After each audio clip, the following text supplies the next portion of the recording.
Estamos num lugar que parece o berço de todos os outros lugares. Tudo parece infinito, eterno, intocado pelo homem. O olhar se perde no horizonte, em paisagens que surgiram muito antes do nosso tempo. Uma calma aparente esconde uma natureza poderosa. Mesmo no campo aberto, a diversidade impressiona. E somos tomados por sensações e experiências incomparáveis. Nem parece que tudo isto é só um fragmento do cerrado que era quando aqui surgiu da primeira vez. Nesta expedição, parece que voltamos no tempo e descobrimos o interior profundo do Brasil. E uma fauna exuberante como em nenhum outro lugar do país.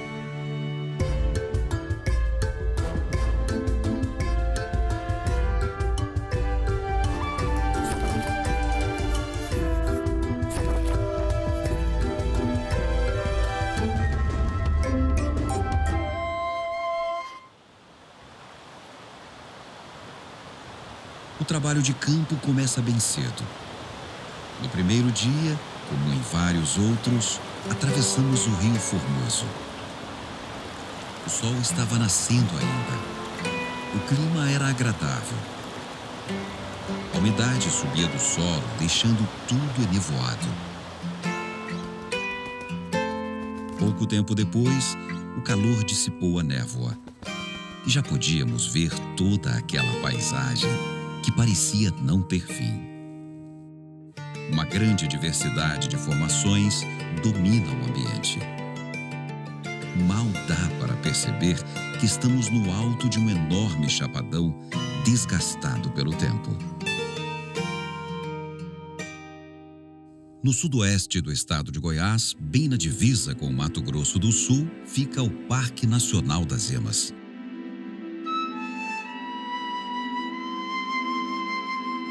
Ainda no começo do dia, passamos por um longo trecho onde a vegetação fica no meio termo, entre o campo limpo e o cerrado propriamente dito.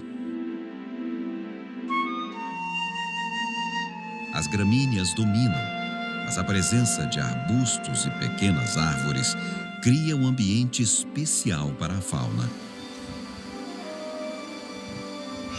De olho em tudo isso, e também na gente, encontramos um grupo de gralhas do campo.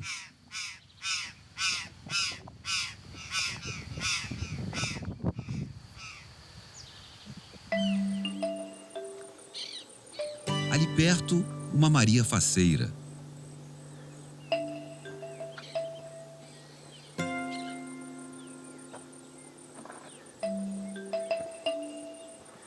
Um pouco mais para frente, vimos um pica-pau do campo.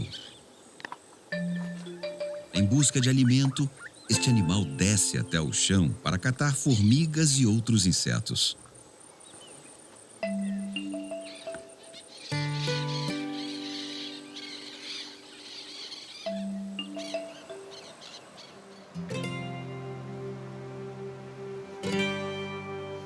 O Rio Formoso corta e drena mais da metade da área do parque.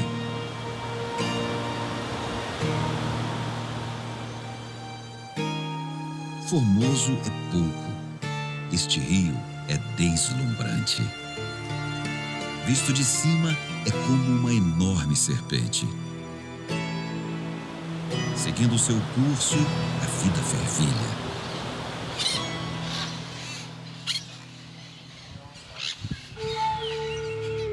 Nas suas margens vive um predador gigante. Nesta expedição, encontramos uma sucuri fêmea com uns 7 metros de comprimento. A sucuri verde é uma serpente semiaquática. Fica submersa, à espera de peixes, lagartos, aves e mamíferos, que captura e mata por afogamento e constrição. Esta imensa cobra estava de repouso, para trocar de pele ou para digerir uma refeição. Pode ser também que ela estava ali por outro motivo. Os seus filhotes nascem exatamente neste período.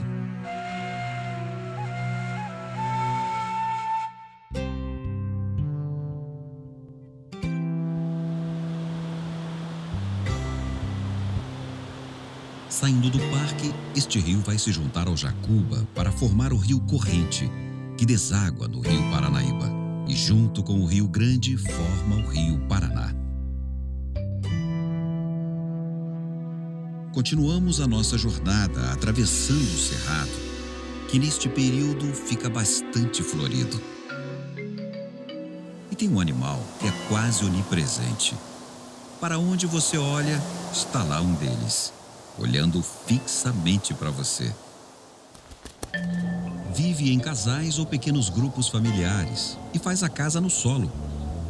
Aliás, é a única coruja que faz isso. A coruja buraqueira.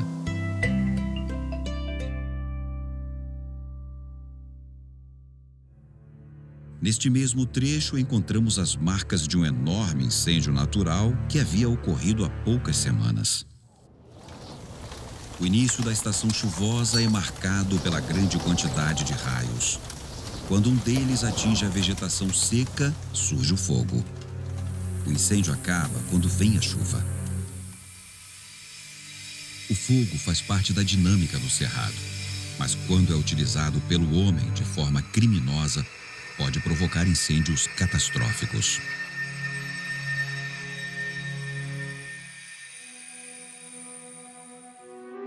O parque é como um enorme mosaico multicolorido com trechos de vegetação em diferentes estágios de desenvolvimento. Num lado tem um pedaço recém-queimado. No meio, tudo está verde e brotando. No outro, a vegetação está bem seca. Dividindo cada trecho, estradas e aceiros criados pelo homem. Sem essa artimanha, o parque inteiro poderia pegar fogo de uma só vez. E isso poderia ser fatal para boa parte da vida que habita este lugar. Em volta do trecho queimado, encontramos personagens que, apesar de ariscos, estão sempre por lá. Como uma ruidosa família de papagaios galegos, raros fora do parque, aqui são vistos com facilidade em diferentes ambientes. O tucano-sul também é facilmente encontrado. O maior dos tucanos possui um bico laranja inconfundível. Outra espécie comum por aqui é o famoso papagaio verdadeiro. Como é bom poder vê-lo no ambiente natural, ao invés de preso em alguma gaiola ou no ombro de alguém.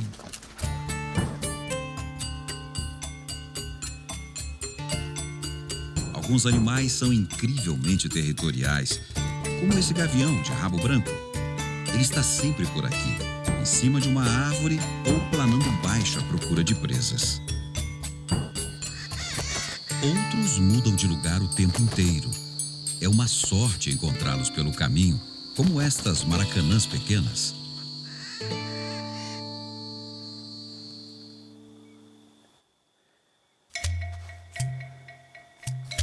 Às vezes, o máximo que vemos são pegadas e rastros. Mas essas pegadas eram enormes, maiores do que a nossa mão e do que a marca do pneu do carro. São as pegadas do maior mamífero do parque, a anta. Neste ponto, encontramos e seguimos a pegada de uma família ou de um grupo de antas. Tinha uma menorzinha, que parecia ser a de um filhote, uma gigante, provavelmente de um macho. Para ver esse animal de hábito crepuscular e noturno, só com uma câmera trap. Uma anta adulta pode pesar até 300 quilos. Possui uma tromba curta e flexível e come folhas, gramíneas, brotos e frutos.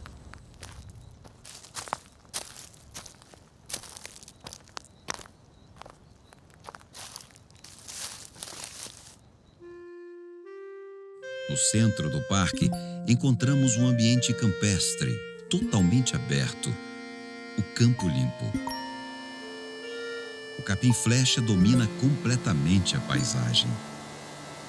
O habitat ideal para uma espécie de ave caçar pequenos insetos. Neste período, o galito macho está no auge da beleza. As cores da plumagem estão bem nítidas e a cauda está recortada com precisão. Ele não é tão vistoso assim o ano inteiro. Seus rápidos mergulhos são algo mais do que uma simples estratégia para capturar alimento.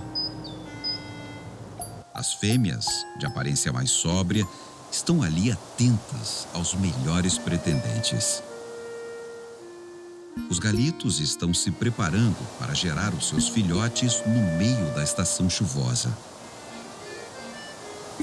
Em poucos dias, os casais formados estarão preparando os seus ninhos no chão, escondidos no meio do capim-flecha. Sem esse ambiente preservado, o galito simplesmente não consegue se reproduzir.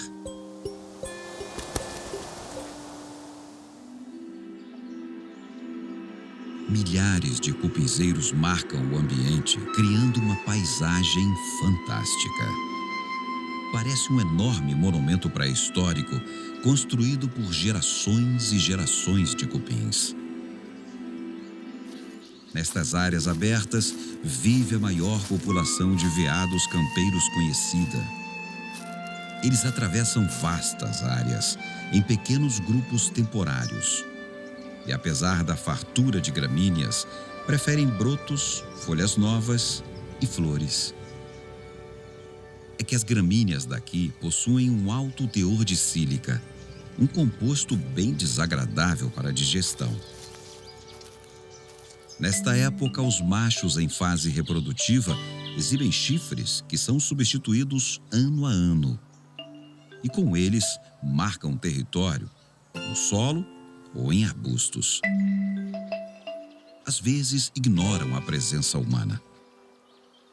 Na maioria dos casos, ficam imóveis, com a cabeça erguida e as orelhas em pé, cheirando tudo ao redor. Se perceberem perigo, podem sair em disparada ou ter reações corajosas e, com passadas firmes, se aproximam devagar. A maioria se afasta, sutilmente. Num desses encontros, presenciamos um comportamento agressivo, peculiar entre as fêmeas.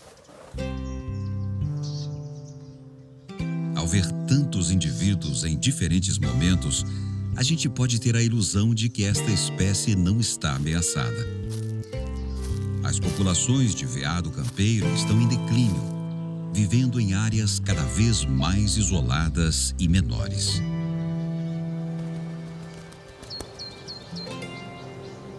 O fim da tarde está chegando e os animais diurnos se preparam para dormir.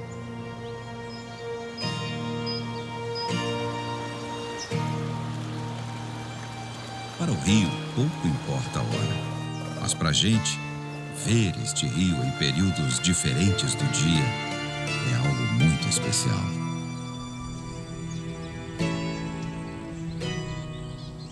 Durante a noite, após uma chuva, milhares de cupins alados ganham o mundo e enchem o ar de insetos. Atraídos por enigmáticas luzes verdes, eles caem na armadilha da larva de uma espécie de vagalume.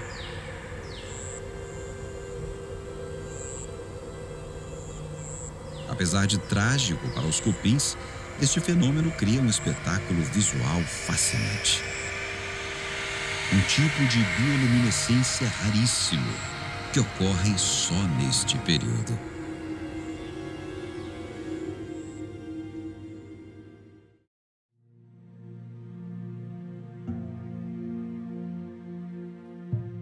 O Parque Nacional das Emas ocupa uma área de 132 mil hectares. Um lugar ao mesmo tempo grande e pequeno. Quando foi criado em 1961, o boom de exploração do Cerrado estava apenas começando. Na região ainda haviam muitas outras áreas com vegetação nativa. Hoje o parque está completamente cercado por plantações de soja, cana, algodão e milho, e também por pasto. E está cada vez mais isolado. Além disso, não existe uma transição para as áreas do entorno. O parque termina e começa a plantação. É impressionante. E para os animais, mais ainda. Em volta da área protegida, é muito comum encontrar animais nativos ciscando no meio da plantação ou em cima de uma árvore exótica.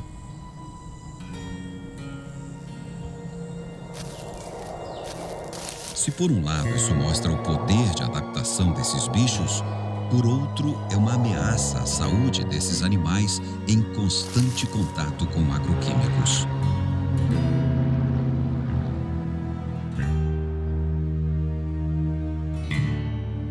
O cerrado guarda sempre uma surpresa.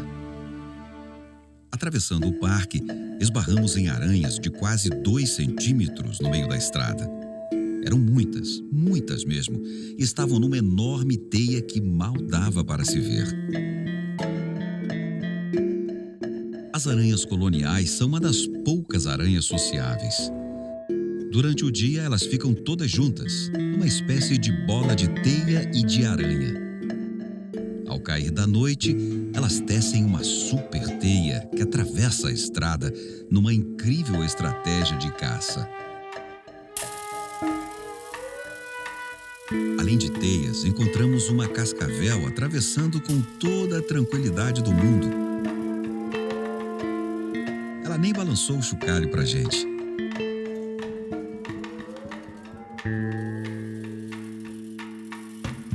Mais adiante, topamos com um grupo de aves enormes, as emas. Desconfiadas, elas mantêm sempre uma certa distância. Ali próximo, um carcará, totalmente concentrado, tentando tirar o último pedacinho de carne de um casco de tatu. Enquanto isso, no alto de uma árvore seca, uma pomba galega é só atenção. Pode haver um predador ali por perto. Percorrendo esse lugar, encontramos várias espécies diferentes. As tesourinhas ficam ali à espreita e voam com uma elegância única, sempre atrás de insetos. Algumas espécies são bem raras, como este jovem falcão de coleira que fica do alto observando tudo, à procura de outras aves e de insetos também. E depois, quando encontra uma presa em potencial, sai voando até desabar sobre a vítima.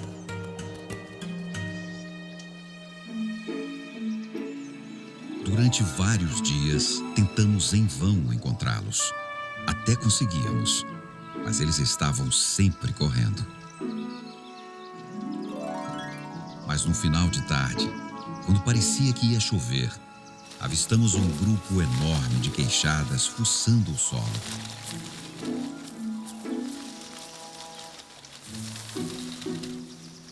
Eles vivem em bandos que vão de 15 a 150 indivíduos. E estão sempre à procura de raízes, frutos, sementes, larvas de inseto e minhocas. A queixada fêmea dá à luz no máximo 2 filhotes. Os queixadas têm uma vida em sociedade bastante complexa, com uma hierarquia bem definida, o que não impede as brigas, até na hora de comer. Uma característica marcante da sociedade deles é também responsável pelo seu desaparecimento em muitas áreas. Ao se verem ameaçados, o grupo se junta para enfrentar o inimigo. Isso só funciona bem com onça, mas com o ser humano, no embate contra armas de fogo, acaba morrendo o grupo inteiro.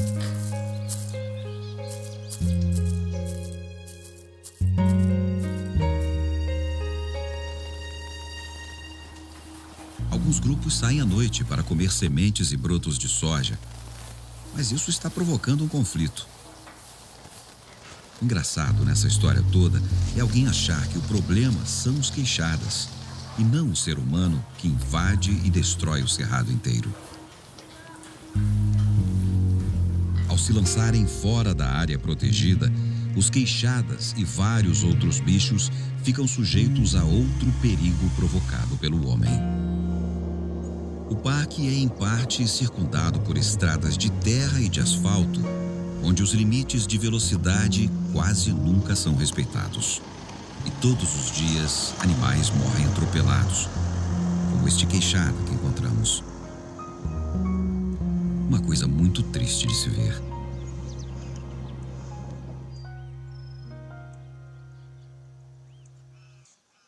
Na região norte do parque, encontramos um ambiente diferente. Só aqui dá para enxergar que estamos de fato em cima de um enorme chapadão. Esses vales profundos que vemos do mirante do Avoador são drenados por afluentes do rio Jacuba. Aqui, a vegetação campestre é substituída pelo cerrado estrito sensu, ou seja, o cerrado propriamente dito. Um ambiente impressionante e extremamente diverso, onde podemos encontrar espécies cada vez mais raras, como o cajuzinho do cerrado.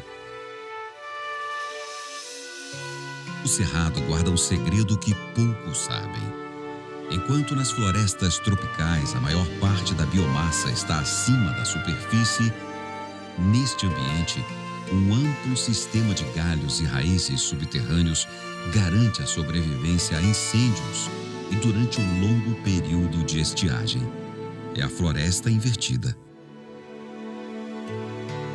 Por isso, a força do cerrado é também a sua fraqueza. Esse sistema levou muito tempo para chegar neste estágio. Se desmatado, pode nunca mais se recuperar. Ou levar muito tempo para isso. No alto do mirante, as chuvas recentes e constantes provocaram uma revolução. Tudo está verde, rebrotando ou florindo. Não foi por acaso que encontramos uma fêmea de veado campeiro se deliciando ali no meio.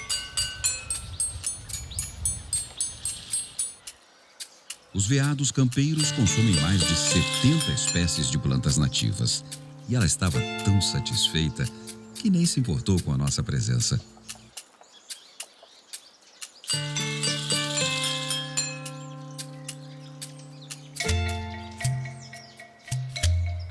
Muitos animais passam sempre pelo mesmo lugar. Nestas trilhas criadas pelos bichos, o trânsito é constante em qualquer hora do dia.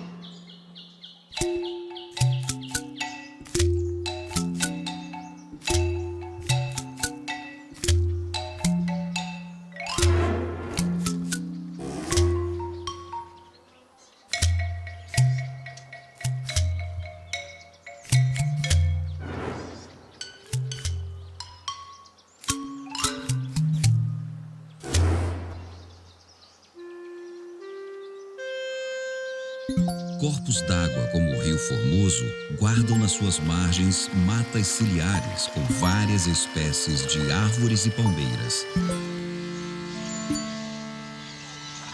onde encontramos numerosos e barulhentos bandos de araras canindé. Elas estão por toda a parte, atrás de frutos e sementes.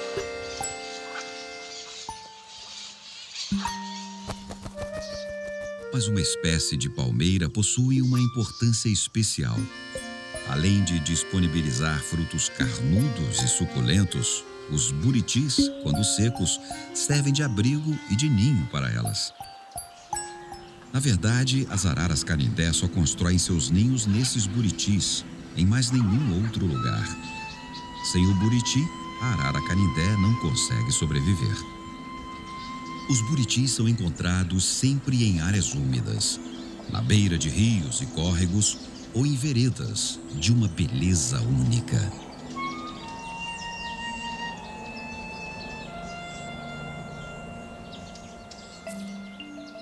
No entorno de um capão, observamos, ao longe, um pequeno grupo de emas.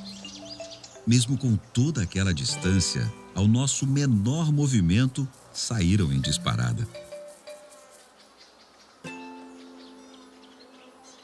Em outro ponto, encontramos uma ema solitária, caminhando e procurando alimento.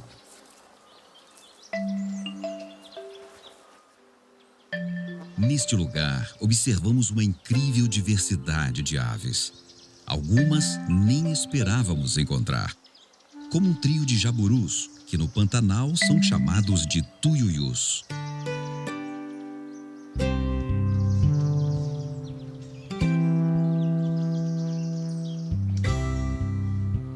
Voltando ao final de um dia de expedição, passamos por uma estrada pouco utilizada e fomos surpreendidos com um vulto negro e pequeno correndo, que no início não identificamos direito. Descemos do carro e nos deparamos com um veado campeiro sendo enxotado por um cachorro do mato.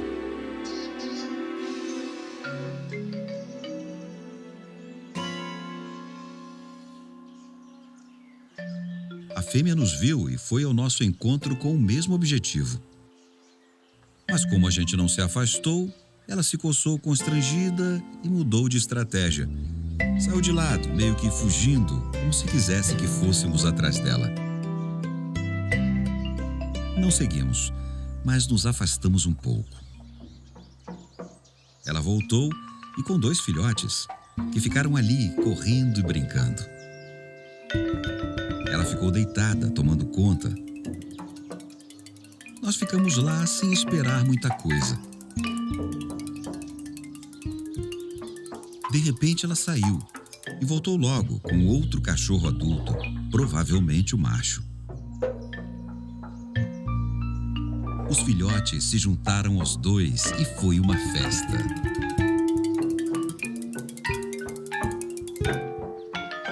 A luz estava caindo rápido e resolvemos ir embora.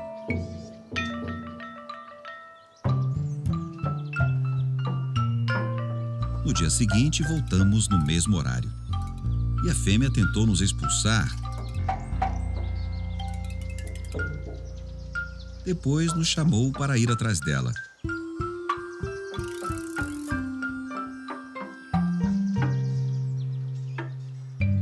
Nos afastamos novamente. Os cachorrinhos saíram para brincar. Ela ficou ali esperando algo enquanto cuidava da prole. E mais uma vez o macho voltou. E foi uma festa de novo. E nós ficamos ali, emocionados com aquela cena.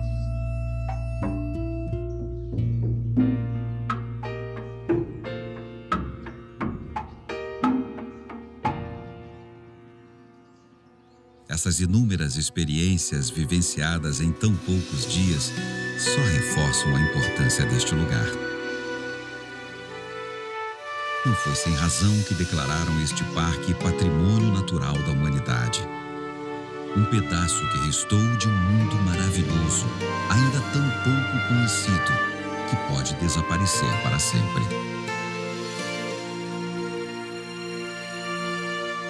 Nós não podemos deixar isso acontecer.